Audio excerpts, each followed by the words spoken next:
Pak Jokowi ini bukan orang yang suka teriak-teriak ya. Bukan bicaranya yang besar, kerjanya yang besar. Dia tidak perlu cerita kemana-mana. Tiba-tiba ada lapangan pekerjaan. Dia tidak perlu cerita apa-apa, tiba-tiba ada jalan, pabrik, dan sebagainya. Yang kurang dari pernyataannya adalah menjelaskan. Saat ini Presiden Jokowi sudah membangun 4.000 km jalan, 40 pelabuhan, puluhan bandara, dan sebagainya. Jalan itu dibangun tidak untuk jalan. Pelabuhan dibangun tidak untuk pelabuhan. Bandara dibangun tidak untuk bandara. Semua dibangun untuk meningkatkan pertanian, perkebunan, industri, wisata. Dan semuanya berarti lapangan kerja buat kita semua. Semua berarti kesejahteraan buat kita semua. Tidak ada bangsa yang bisa dibangun secara instan. Membangun negara bukan sulap. Membangun negara bukan cuma omong besar. Membangun negara butuh kerja-kerja besar. Membangun negara butuh fakta dan kenyataan, bukan menebarkan hoaks bagi rakyat. Membangun negara butuh kaum muda. Kenapa saya bilang butuh kaum muda? Karena negara yang tidak percaya pada kekuatan kaum mudanya tidak akan pernah punya masa depan. Membangun industri kreatif itu tujuan. Yang jadi persoalan kita bukan tujuannya. Caranya bagaimana? Jokowi bikin Bekraf. Menciptakan lapangan pekerjaan itu tujuan. Caranya bagaimana? Bangun jalan, bangun bandara, bangun pelabuhan, bangun segala macam infrastruktur untuk menciptakan lapangan pekerjaan. Dari tadi kita bicara tujuan. Tujuan bisa bagus-bagus. Yang jadi persoalan bangsa ini bukan tujuannya. Mas Nana, karena tujuan kita sudah selesai. Caranya bagaimana? Caranya jelas. Nah, yang dibangun oleh kelompok sana apa? Om Adian. Bikin OKOC, tutup. Oke. Bikin apa? Nggak ada. Kalau kemudian cuma menggerutu terus tanpa memberikan solusi, itu bukan oposisi yang membangun. Itu oposisi yang tidak membangun apa-apa selain kebencian di rakyatnya sendiri. Ya.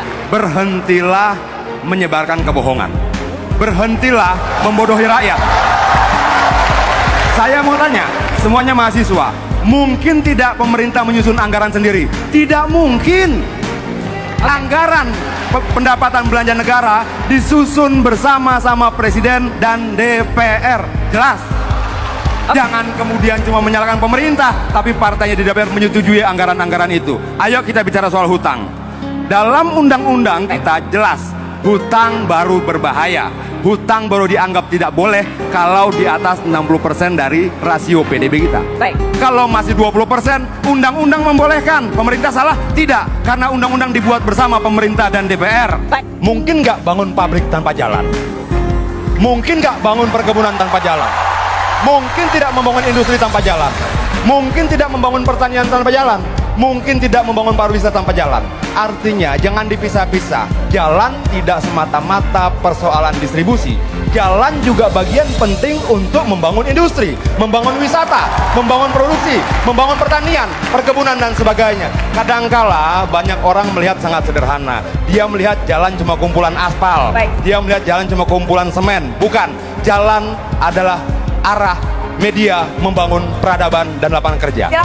Tempe setipis ATM itu hoax. Nasi ayam lebih mahal di Jakarta daripada Singapura itu hoax.